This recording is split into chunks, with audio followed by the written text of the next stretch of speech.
if you have dark circle or bags under the eyes, will a facelift also correct this? Sort of.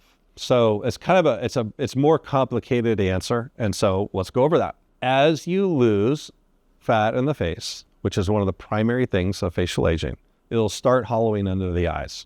And then eventually you'll lose enough that the face deflates enough that you'll create jowls. And then a little bit more and we'll have laxity on the neck. So depending on where we catch you in that process, we have to do varying amounts of things. So if we catch you early, we might only do fat grafting, which means 2 needle sticks. And then we can put fat in various places in the face and help with those sunken eyes or bags that people call them. If the process has gone further and there's sun damage and the skin's kind of wrinkly and the texture is not as good, then we'll do a face with it. So we'll lift up the cheek, and you can take your finger and put it right on this triangle.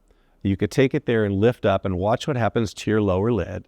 You can watch the volume go into that and actually improve the area. So if we do that, and we also remove just a little bit of extra skin and fat graft the area, so we're restoring volume with fat grafting, we're elevating the cheeks back up where they were, and then removing just a little bit of skin, that oftentimes will treat the bags and correct that area.